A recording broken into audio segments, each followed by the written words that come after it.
Hello everyone, स्वागत है आप सभी का फिर से एक नई वीडियो के साथ। और जैसा कि आपको पता है हमारी कंटिन्यू सीरीज चल रही हैं और जो अभी एग्ज़ाम आने वाले हैं उन्हीं को देखते हुए हमने ये सीरीज शुरू की है।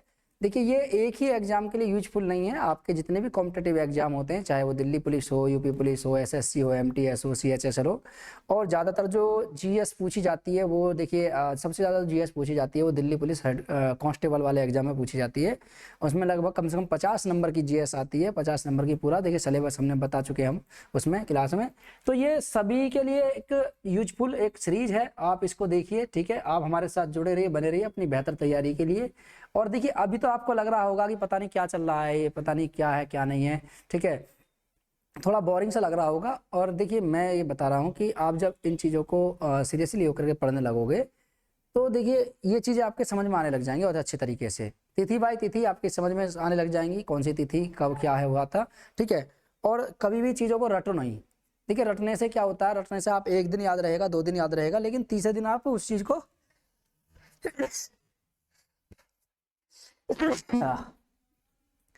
ठीक है, तीसरे दिन उस चीज़ को आप भूल ही जाओगे। जब आप उन चीज़ों को समझ के पढ़ोगे तो आपकी चीज़ें ज़्यादातर बेहतर होंगी। ठीक है, और देखिए यहाँ पर जो चीज़ें चल रही हैं आपको डिटेल से में ही चल रही हैं, सब चीज़ें डिटेल में ही मिल रही हैं। जैसे कि हम किसी चीज़ की हम शुरुआत करते हैं तो पहले उसकी हम ये चीज़ें बताते हैं कि उसके बारे में जानकारी कहाँ से मिलती है, उसकी शुरुआत कहाँ से हुई, जानकारी कहाँ से मिलती है और शुरुआत किसने करी थी। तो वही चीज़ें आपकी आपने देखा भी होगा, मेरी जितनी भी क्लासें हैं सब डिटेल से में ही हैं। पहले की जैसे कि देखिए हम मौर्य वंश की बात कर रहे थे, चंद्रगुप्त मौर्य की और मौर्य साम्राज्य की। तो मौर्य साम्राज्य शुरुआत कहाँ से होती है और अंत कहाँ पर होता है, ये क्लास में पिछली क्लास में बता चुका हूँ। पूरा मैंने ये बताया था कि पूरा इनका जो साम्राज्य था वो कहाँ तक विस्तृत था।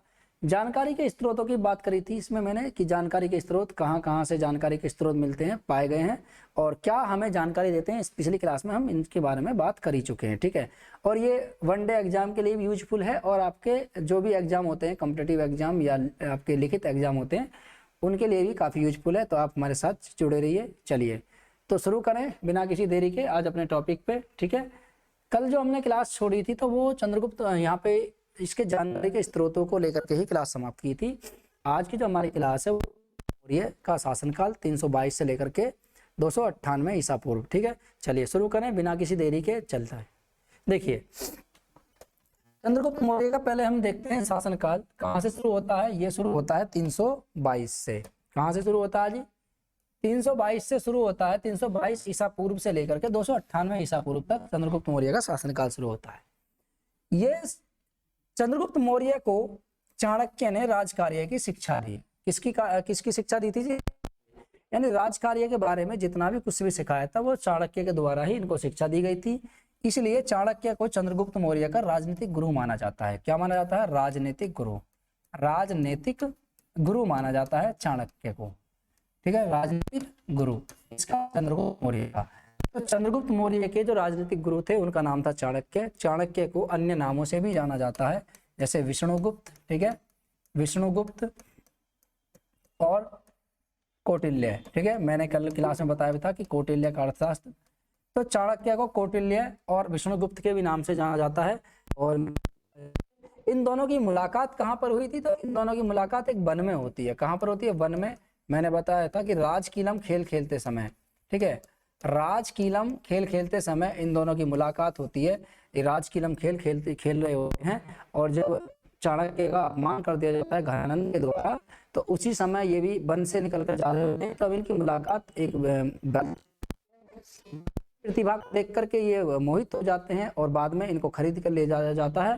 किसके द्वारा? चाणक्य के द्वारा। ये तक्षशिला ले जाते हैं और वहीं पर रह करके ही इनको राजकार्य की शिक्षा देते हैं। ठीक है, तो इसलिए यहाँ से कैसे, इसमें दूसरे जो क्वेश्चन यहाँ से बनेगा वो इस प्रकार से बनेगा कि चंद्रगुप्त मौर्य के राजनीतिक गुरु का क्या नाम था? तो उनका नाम था चाणक्य। चाणक्य को किस नाम से जाना जाता है? तो वो विष्णुगुप्त, ठीक है, या फिर कौटिल्य के नाम से भी इन्हें जाना जाता है। चलिए, ठीक है,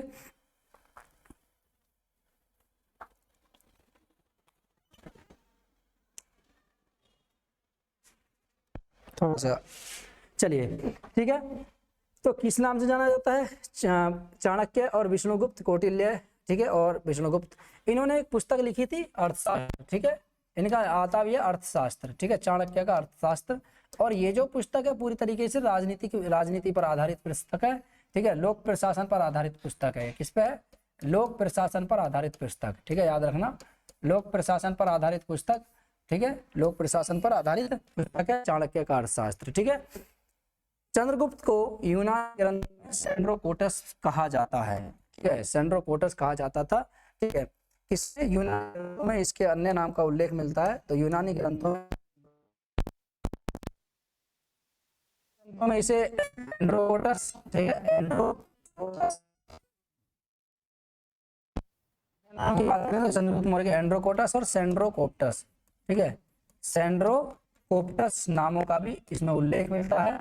और देखिए यानी इसके इन नामों का उल्लेख करने वाले जो व्यक्ति हैं उनका एक का नाम है जस्टिन, ठीक है, जस्टिन, और एक का नाम है प्लूटार्क, ठीक है, प्लूटार्क, ठीक है।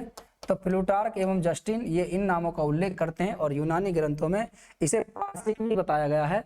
इसकी जाति को लेकर के, चंद्रगुप्त मौर्य की जाति को लेकर के बात की गई है, तो इसमें इसे पारसिक होने की भी बात की गई है, जबकि बौद्ध ग्रंथ एवं जैन ग्रंथ इसे क्षत्रिय बताते हैं, ठीक है। और एक पुस्तक और मिलती है जिसे कहते हैं विशाखा दत्त की मुद्रा राक्षस। तो विशाखा दत्त की मुद्रा राक्षस में चंद्रगुप्त मौर्य को शूद्र बताया गया है, ठीक है। इसका उल्लेख शूद्रों से मिलता है कि चंद्रगुप्त मौर्य शूद्र था, जो घनानंद की एक दासी थी, इसका नाम मूरा था। तो चंद्रगुप्त मौर्य की माता का नाम मूरा था, तो मूरा का पुत्र होने के कारण इनका नाम मौर्य पड़ा, ठीक है। तो इसलिए बताते हैं कि ये जो थी मूरा वो घनानंद के दरबार में एक दासी थी।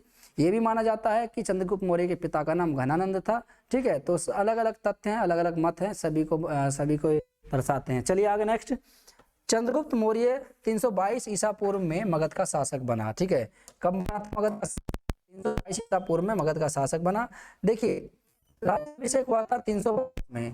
क्यों हुआ था? देखिए कहीं कहीं पर 321 भी आता, कहीं कहीं 322 भी आता, तो याद रखना इसके राज्याभिषेक से पहले बहुत संधि होती है, इनके राज्याभिषेक को लेकर के कंफ्यूजन बहुत ज्यादा होती है, किससे 322 है। तो इस चीज को लेकर के मैं आज क्लियर देता हूँ। देखिए 323 बीसी में एक संधि होती है जिसे कहते हैं बेबीलोन की संधि, ठीक है। 323 बीसी में एक संधि होती है जिसे बेबीलोन की संधि कहते हैं, और ये संधि जो होती है ये सिकंदर द्वारा जीते गए भारतीय क्षेत्रों के बंटवारे को लेकर के होती है। इस संधि में सिकंदर के जो प्रमुख उत्तराधिकारी होते हैं वो शामिल होते हैं, और इस संधि में भारतीय जीते हुए क्षेत्रों का उल्लेख मिलता है। लेकिन इसके 1-2 साल बाद फिर से एक संधि होती है, यानी 1 साल बीत जाने के बाद फिर से एक संधि होती है 321 ईसा पूर्व में, जिसे कहते हैं हम ट्रिपेरेडिस की संधि। क्या कहते हैं? तो 321 बीसी में एक और संधि होती है जिसे कहते हैं हम ट्रिपेरेडिस की संधि, ठीक है। किसकी संधि? ट्रिपेरेडिस की संधि, ट्रिपेरेडिस की संधि। और इस संधि में सिकंदर के द्वारा जीते हुए क्षेत्रों का कोई उल्लेख नहीं मिलता, तो इससे ये जानकारी मिलती है कि चंद्रगुप्त मौर्य का राज्याभिषेक पूर्व के बाद से पहले हो चुका था, अर्थात 322 ईसा पूर्व में चंद्रगुप्त मौर्य का राज्याभिषेक हुआ था, ठीक है। क्यों? क्योंकि जब 321 ईसा पूर्व में ट्रिपेरेडिस की संधि हुई थी, तो इस संधि में सिकंदर के द्वारा जीते हुए भारतीय क्षेत्रों का उल्लेख नहीं मिलता है। इसलिए ये माना जाता है कि यहाँ पर भारत में नंद वंशों का विनाश करके एक शक्ति उभर करके आ गई थी जिसने सिकंदर के द्वारा जीते हुए क्षेत्रों को मुक्त कर दिया था। तो वो शक्ति कौन थी? गुप्त मौर्य, ठीक है। किसकी सहायता से? घनानंद की सहायता से। और किसका वंश का किसकी सहायता से? चाणक्य की सहायता से। किस वंश को समाप्त किया था? नंद वंश को उसने समाप्त किया था, और नंद वंश को पराजित कर मार डाला था, और एक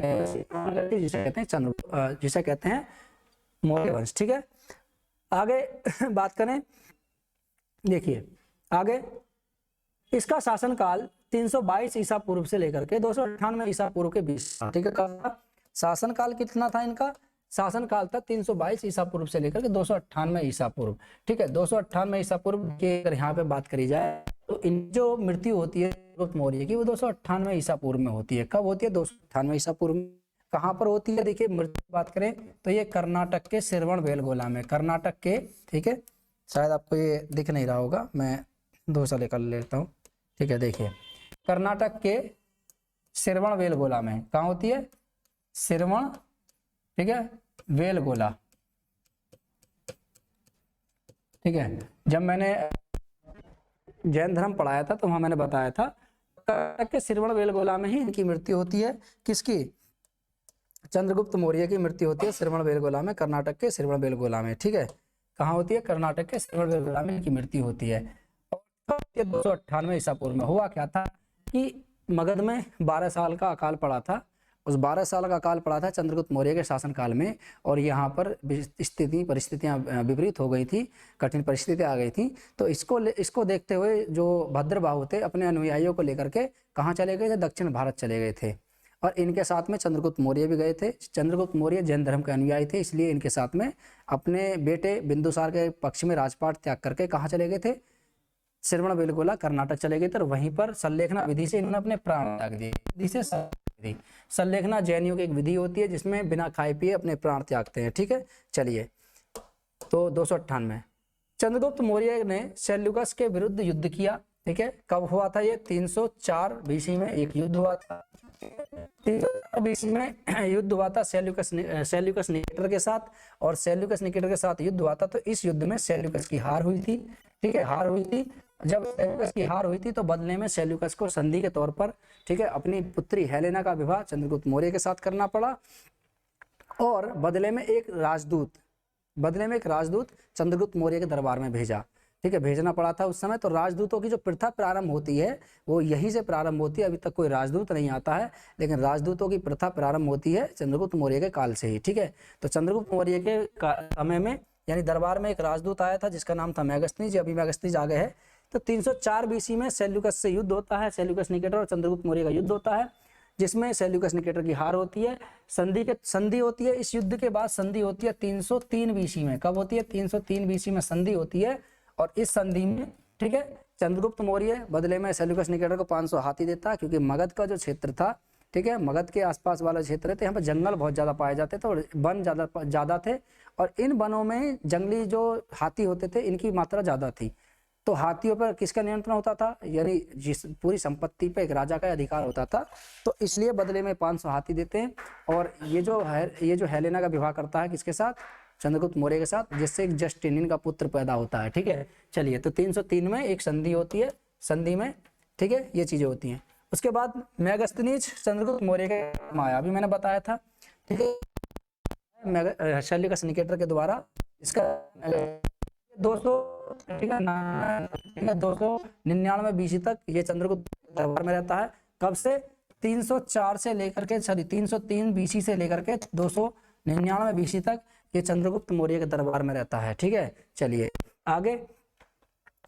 सौराष्ट्र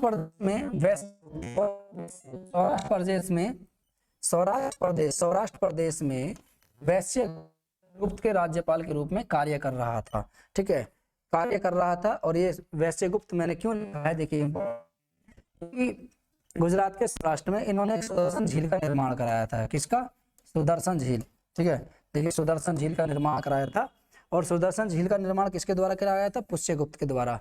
तो पुष्यगुप्त कौन था? एक राज्यपाल था चंद्रगुप्त मौर्य का।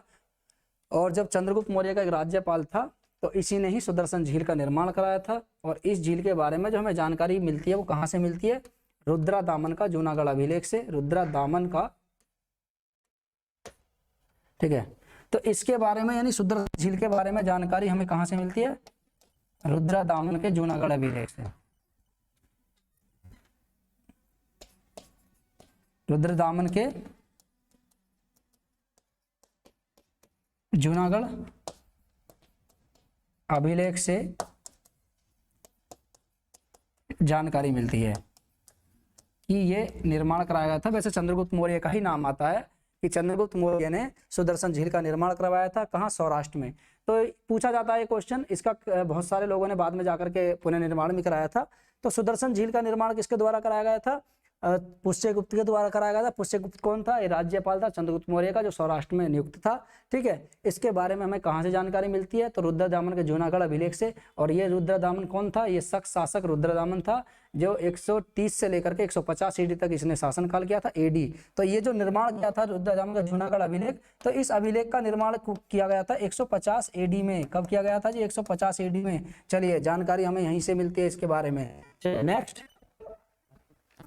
ठीक है, देखिए, चंद्रगुप्त मौर्य की मृत्यु के बारे में मैंने बात करी कि चंद्रगुप्त मौर्य की मृत्यु कहाँ होती है? श्रवणबेलगोला में। किससे? कर्नाटक के श्रवणबेलगोला में।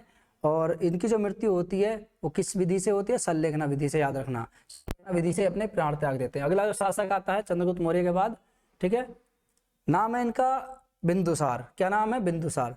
बिंदुसार का शासनकाल की अगर बात की जाए तो बिंदुसार के शासनकाल में, बिंदुसार का शासनकाल चलता है 298 ईसा पूर्व से लेकर के 273 ईसा पूर्व, ठीक है, याद रखना शासनकाल क्या चलता है, 298 ईसा पूर्व से लेकर के 273 ईसा पूर्व। देखिए कभी कभी ऐसा होता है शासनकाल आपको याद रखना चाहिए, जैसे अभी आप आधुनिक भारत में आकर पढ़ोगे कि, ठीक है, जैसे हेस्टिंग किसके शासनकाल में आया, ठीक है, ये कार्य किसके शासनकाल में हुआ था।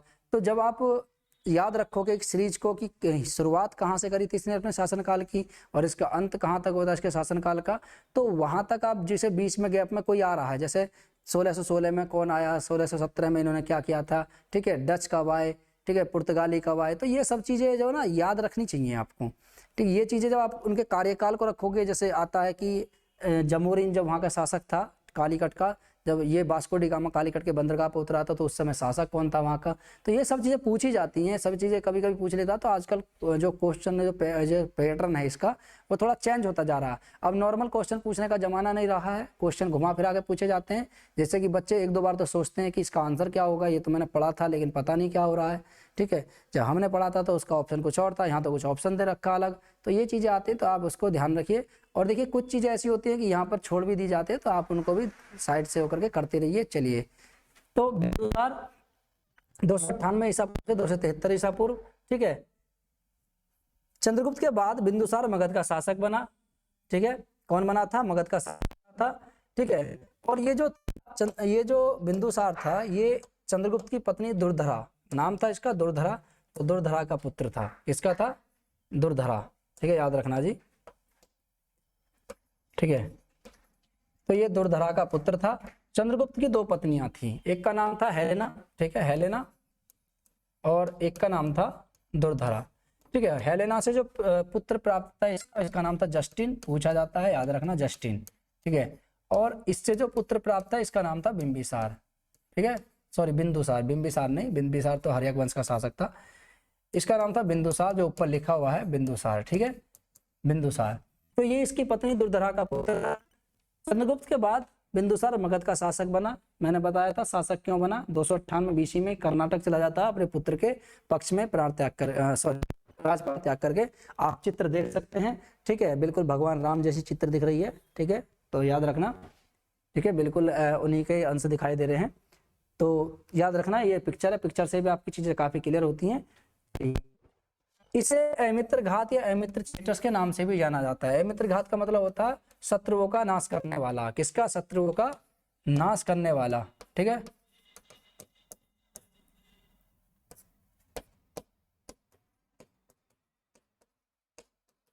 अमित्र घात, इसे अमित्र घात के नाम से जाना। इसने राजगृह को मगध की राजधानी बनाया, ठीक है, राजगृह को मगध की राजधानी बनाया। जो राजधानी जो आती जा रही थी राजगृह थी, पाटलिपुत्र भी हो जाती है, समय पर राजधानी परिवर्तित हो जाती है। इसने अपनी राजधानी थी पाटलिपुत्र कहाँ लेकर आ जाता? राजगृह में बनाया। तो इसने बनाया।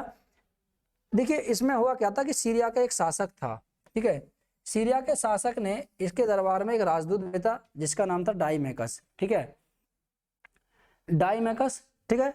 तो डाईमेकस नामक एक राजदूत को भेजता सीरिया का शासक।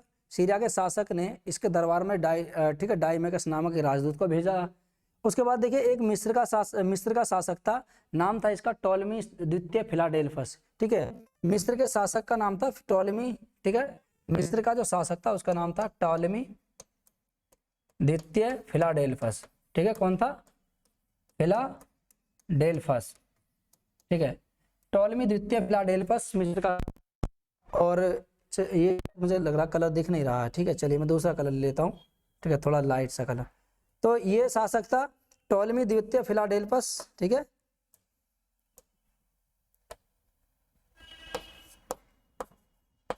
टॉलमी द्वितीय फिलाडेल्फस, ठीक है, ये मिस्र का शासक था। इस राजदूत नाम था उसका डायनोसियस नामक राजदूत को चंद्रगुप्त मौर्य के बिंदुसार के दरबार में भेजा, ठीक है, नाम था इसका टॉलमी सेकंड फिलाडेल्फस।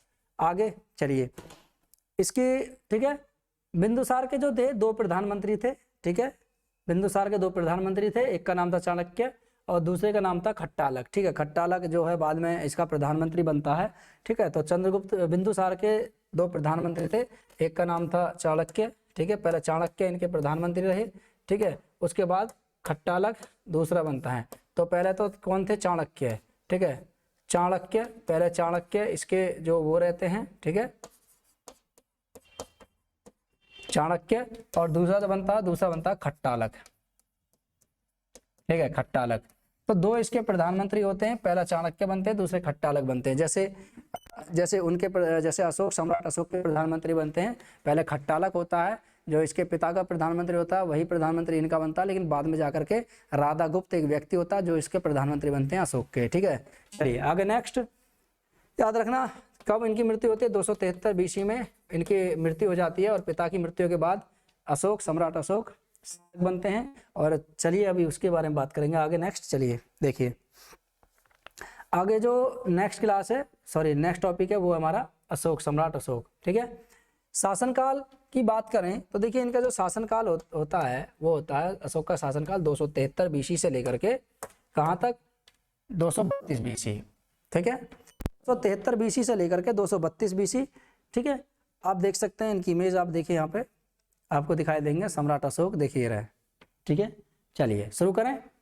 देखिए हुआ क्या था, इनके पिता की मृत्यु हो जाती है कब? 273 में। ठीक है, पिता की मृत्यु, बिंदुसार की मृत्यु होती है, पिता की मृत्यु हो जाती है 273 BC में। कब होती है जी? 273 BC में पिता की मृत्यु होती है। 273 BC में पिता की मृत्यु, ये शासक बनते हैं, लेकिन राज्याभिषेक नहीं होता। अभी राज्याभिषेक 4 साल बाद होता है। और इसके बारे में ये भी पता चलता है कि इसने अपने 99 भाइयों को, इनके बारे में ये पता चलता है कि इन्होंने अपने 99 भाइयों की हत्या करके अपना राज्याभिषेक किया, यानी राजगद्दी हत्याई थी। ठीक है, पिता की मृत्यु के बाद ऐसा माना जाता है कि इनके 99 भाई थे, इन्हें मिलाकर के 100 थे, इनके पिता के 100 पुत्र थे। ठीक है, अशोक के 99 भाई थे, जिनको हटा करके इन्होंने राजगद्दी प्राप्त की थी। तो जिस कारण इनको 4 साल लगा था अपने, ठीक है, एक गृह युद्ध में। तो गृह युद्ध हुआ था, उस गृह युद्ध को जीतने के लिए इनको 4 साल लगे और इनकी जो राज्याभिषेक हुआ था वो 269 ईसा पूर्व में हुआ था। तो अशोक का राज्याभिषेक 269 ईसा पूर्व में हुआ। ठीक है, 269 ईसा पूर्व में। 273 ईसा पूर्व में गद्दी पर बैठे। तो अगर ये क्वेश्चन आए कि सम्राट अशोक गद्दी पर कब बैठे थे, अगर क्वेश्चन ये आए कि अशोक का राज्याभिषेक कब हुआ था, तो 269 का राज्याभिषेक हुआ था। ठीक है, बिंदुसार के समय अशोक अवंती का राज्यपाल था। कहाँ का राज्यपाल था? देखिए क्वेश्चन आता है कि जब बिंदुसार, उस समय अशोक, सम्राट अशोक कहाँ के राज्यपाल थे? तो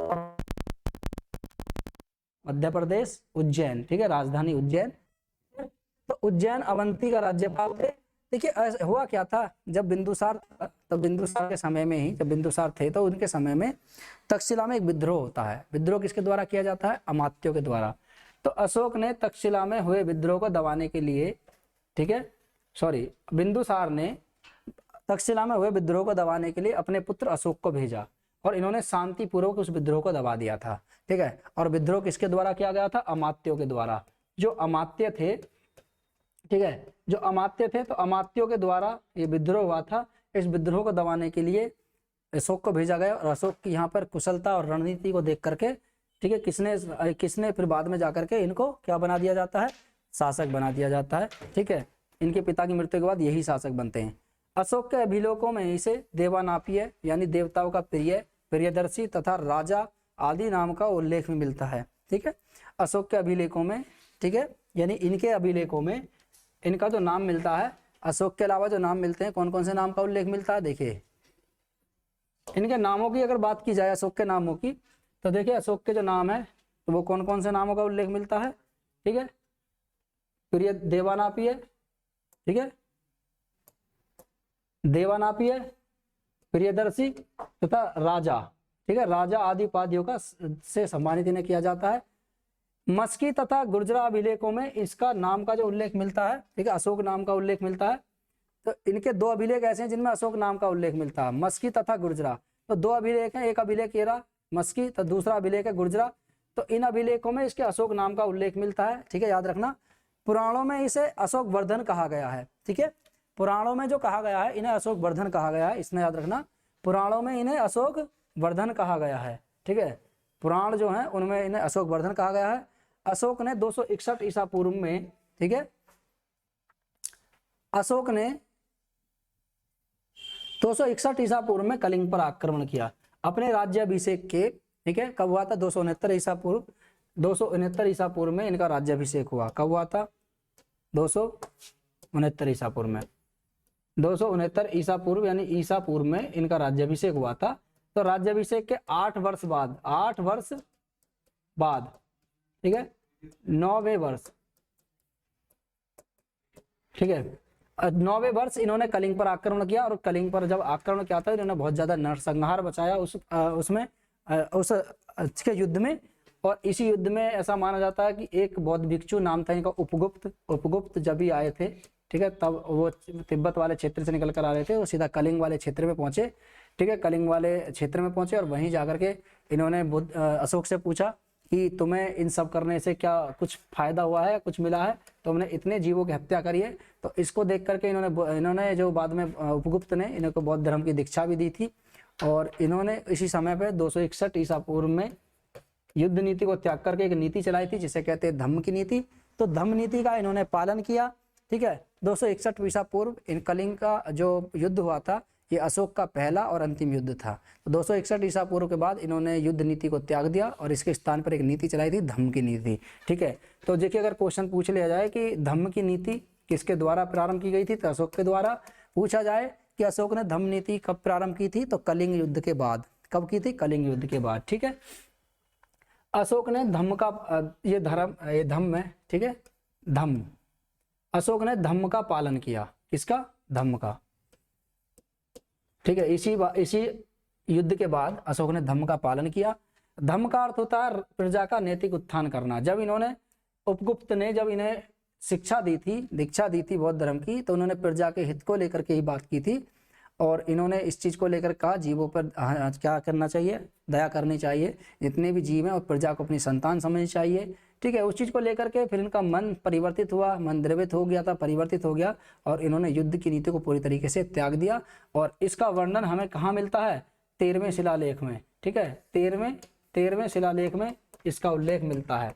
जो कलिंग का जो उल्लेख मिलता है शिलालेख में, ठीक है, 13वें शिलालेख में हमें कलिंग युद्ध का वर्णन मिलता है। और 14वें शिलालेख में इन्होंने चेतावनी भी लिखवाई है। 13वें शिलालेख में भी चेतावनी है और 14वें शिलालेख में भी चेतावनी लिखवाई है। इन्होंने कहा था कि मैंने तलवार बेशक त्याग दी है, अगर मेरे साम्राज्य पे कोई आक्रमण करेगा या मेरे साम्राज्य की क्षति के बारे में कोई बात करेगा या सोचेगा, तो जितना समय मुझे तलवार रखने में लगा है उससे कम समय लगेगा मुझे तलवार उठाने में। तो इसलिए इन्होंने चेतावनी भी लिखवाई है 14वें शिलालेख में। 14वां शिलालेख 2 भागों में बटा हुआ है, अभी आगे बताएंगे, बात करेंगे उसको। ठीक है, तो चेतावनी भी लिखी हुई है वहाँ पे। और धम्म का अर्थ इन्होंने बता दिया, प्रजा का नैतिक उत्थान करना, यही धम्म का अर्थ होता है। ठीक है, आगे जो इन्होंने बात करी थी, धम्म की परिभाषा कहाँ से ली गई है? तो धम्म की परिभाषा राहुलोवाद सूक्त से ली गई है। ठीक है, किससे ली गई है? राहुलोवाद सूक्त से ली गई है। तो याद रखना, धम्म की परिभाषा राहुलोवाद सूक्त से ली गई है। और धम्म का अर्थ क्या होता है? प्रजा का नैतिक उत्थान करना। अशोक के लघु शिलालेख में इसे बुद्ध शाक्य कहा गया है। ठीक है, अशोक के शिलालेख में, लघु शिलालेख में इसे बुद्ध शाक्य कहा गया है। तो इसके बुद्ध शाक्य नाम का भी उल्लेख मिलता है, याद रखना। ठीक है, तो अशोक के कई नामों का उल्लेख मिलता है। अशोक वर्धन, ठीक है, प्रियदर्शी, शाक्य मुनि, बुद्ध शाक्य मुनि तो महात्मा बुद्ध को कहा जाता है। ठीक है, तो अशोक के लघु शिलालेखों में बुद्ध शाक्य नाम का भी उल्लेख मिलता है। अशोक के अभिलेख 4 भाषाओं में लिखे गए थे। ठीक है, अब ये 4 भाषाएं कौन कौन सी थी? ठीक है, अरमाइक, प्राकृत, ठीक है, ये प्राकृत। ठीक है, तो 4 प्रकार की भाषाएं थी। कौन कौन सी भाषाएं थी? देखिए, आप देख सकते हैं यहाँ पे एक शिलालेख है, ये शिलालेख की पिक्चर है। और प्राकृत था, ईरानी, अरमाइक और ग्रीक। ठीक है, तो ये जो भाषा आपको, ठीक है, प्राकृत, अरमाइक, ग्रीक और यूनानी, इन भाषाओं में इसके लेख लिखे गए थे अशोक के। ठीक है, इन अभिलेखों की लिपि आप देख सकते हैं, इस प्रकार से लिखी हुई थी लिपि। ठीक है, यहाँ पे आप देख सकते हैं कि ए का अर्थ क्या होता है, ए को कैसे लिखा जाता था, जय को कैसे लिखा जाता था, जय को कैसे लिखा जाता था। तो इस प्रकार से यहाँ पे इनका अर्थ है, ए को इस प्रकार से लिखा जा रहा है, ई को इस प्रकार से लिखा जाता था, ऊ को ऐसे, ए को ऐसे। तो यहाँ पे आप देख सकते हैं ये एक लिपि है। ठीक है, वै को किस प्रकार से लिखा जा रहा है, तो ये एक लिपि होती थी, ठीक है, जो अब प्रयोग की गई थी। इन अभिलेखों की लिपि कितनी थी, देखिए अरमाइक लिपि थी, अरमाइक, यूनानी, ग्रीक, ब्रह्मी तथा खरोष्टी, इन लिपियों का प्रयोग किया गया था। और देखिए कहाँ कौन से अभिलेख में इनका प्रयोग मिलता है, तो इनके बारे में अगर बात करें तो देखिए मनसेहरा तथा शहबाजगढ़ी दोनों कहाँ पर पड़ते हैं, पाकिस्तान में, ठीक है। मनसेहरा तथा शहबाजगढ़ी से प्राप्त अभिलेखों में खरोष्टी लिपि का प्रयोग हुआ है। क्वेश्चन ये पूछ लेता है कि अशोक के वह कौन से अभिलेख हैं जिनमें खरोष्टी लिपि का प्रयोग हुआ है, तो मनसेहरा तथा शहबाजगढ़ी पूछ ले कहाँ पर स्थित है, तो पाकिस्तान में स्थित है, ठीक है, पाकिस्तान से प्राप्त हुए हैं। और इन अभिलेखों में ही क्या प्राप्त कौन सी लिपि का प्रयोग हुआ है, खरोष्टी लिपि का प्रयोग हुआ है, ठीक है। और देखिए इसमें कंधार अभिलेख में यूनानी और अरमाइक लिपि का प्रयोग हुआ है, कंधार, ठीक है, ये अफगानिस्तान वाला है, याद रखना, ठीक है, एक गंधार है, कंधार है, ठीक है, तो ये अफगानिस्तान वाला है, अफगानिस्तान वाले अभिलेख प्राप्त हुआ था, तो इसी अभिलेख में यूनानी और अरमाइक लिपि का प्रयोग हुआ है, ठीक है, याद रखना। तो कुछ क्वेश्चन यहाँ से अफगानिस्तान से प्राप्त किस लिपि और अरमाइक प्रयोग हुआ है, ठीक है। अन्य अभिलेखों था अभिलेख थे, ठीक है, अशोक के जितने भी अभिलेख है में ब्रह्मी लिपि का प्रयोग हुआ है। और सामान्यतः देखिए वो भाषा प्रयोग की जाती थी, वो लिपि प्रयोग की जाती थी जो सामान्य जन की भाषा होती थी, ठीक है, जो लोगों को आसानी से समझ में आ जाए, इस प्रकार की भाषा प्रयोग की जाती थी इन अभिलेखों में, ठीक है। अभिलेख जगह जगह पर लिखवाए गए थे, 14 शिलालेख हैं, बड़े बड़े शिलालेख हैं, ठीक है, और छोटे छोटे अन्य अभिलेख भी हैं, गुफा लेख भी हैं, ठीक है। तो ये सभी लिखवाए गए थे, किसके लिए, कुछ अच्छे वचन थे इसमें, कुछ अच्छी बातें की गई थी इसमें, और क्या करना चाहिए, किस प्रकार से करना चाहिए, राजा को कैसा होना चाहिए, कैसा नहीं होना चाहिए, इसमें सब में इसके बारे में बात की गई है। अभी जब आप 14 शिलालेख देखोगे तो उसमें बताऊंगा। अशोक ने बौद्ध धर्म की शिक्षा उपगुप्त, मैंने बताया था ना अभी, उपगुप्त ये कहाँ आए थे, कलिंग, जब कलिंग का युद्ध हुआ था तो उस समय में कलिंग युद्ध 261 ईसा पूर्व में, उसी नरसंहार को देख करके इनका मन जब द्रवित हुआ था, बदल गया था, पूरी तरीके से चेंज हो गए थे, तो वहीं पर ही इन्होंने शिक्षा दी थी, ठीक है। ऐसा माना जाता है कि इन्होंने अपने भाई के बेटे से, ठीक है, इनके भाई का बेटा था, तो वो बौद्ध धर्म को ग्रहण कर रखा था उसने, तो एक बार देखा कि खिड़की पर खड़े थे, महल की खिड़की पर, तो इन्होंने देखा कि इनके भाई पुत्र वापस आए थे, तो इन्होंने उससे वार्तालाप किया, उनके वचनों को सुनकर प्रभावित हो गए थे, और बाद में बौद्ध धर्म की इन्होंने शिक्षा उनसे ग्रहण की। लेकिन इनके जो वास्तविक गुरु हैं वो उपगुप्त को माना जाता है, ठीक है। चलिए, अशोक ने आजीविकों को रहने के लिए 4 गुफाओं का निर्माण कराया, ठीक है। आजीवक कौन थे, आज एक आजीवक संप्रदाय चलाया था, जिसके संस्थापक कौन थे, मकलीपुत्र घोषाल,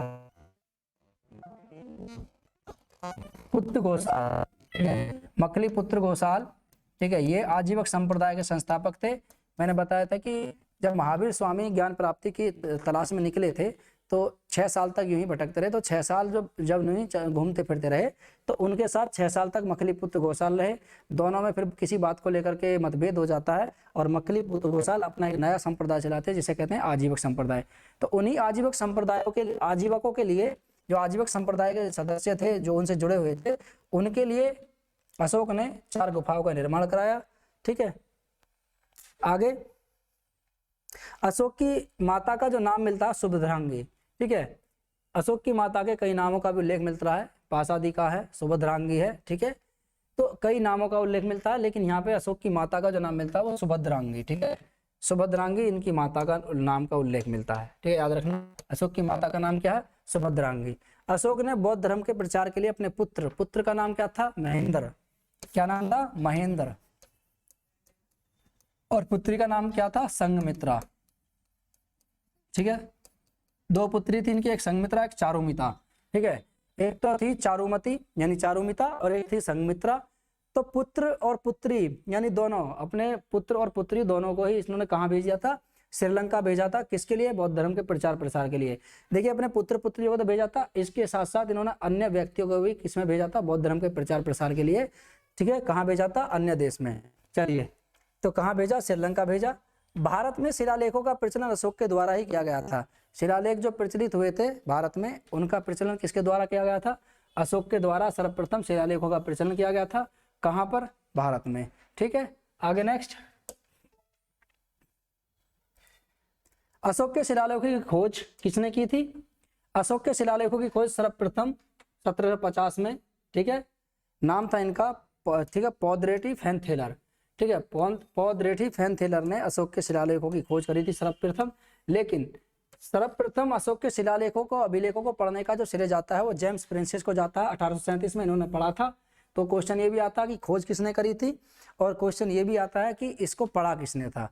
तो पढ़ा गया था जेम्स प्रिंसेस के द्वारा, जबकि खोज करी थी 17 में किसके? पौद्रेटी फैनथेलर के द्वारा। फिर धीरे धीरे इनके अभिलेखों दी गई, तो शिलालेखों की खोज होती चली गई थी।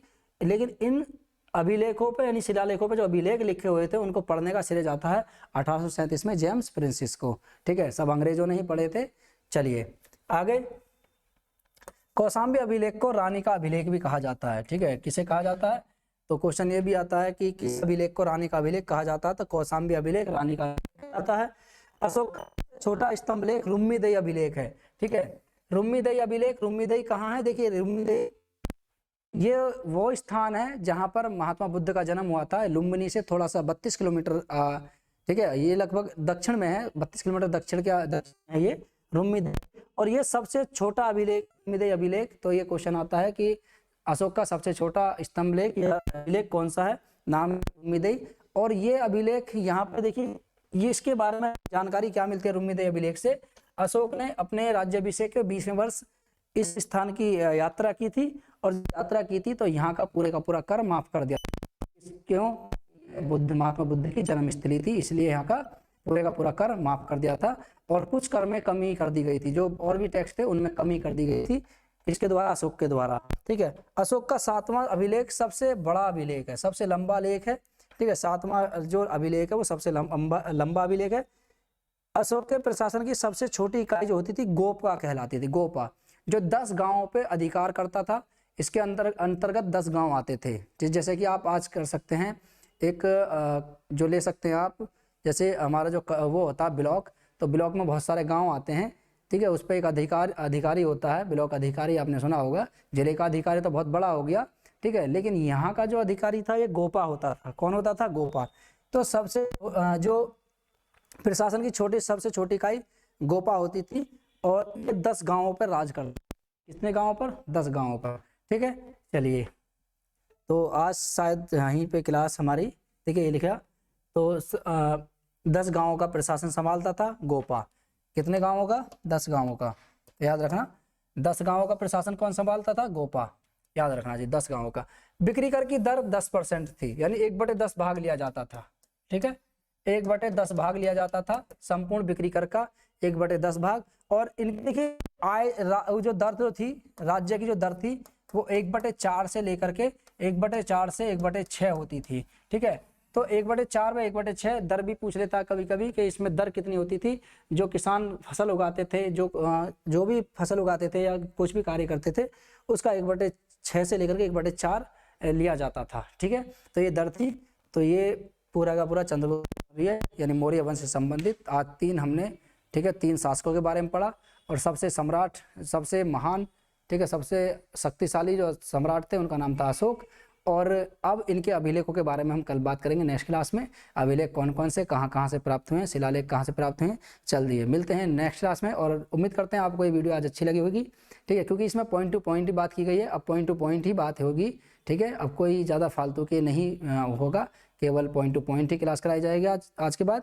चलिए मिलते हैं नेक्स्ट क्लास में, तब तक के लिए जय हिंद।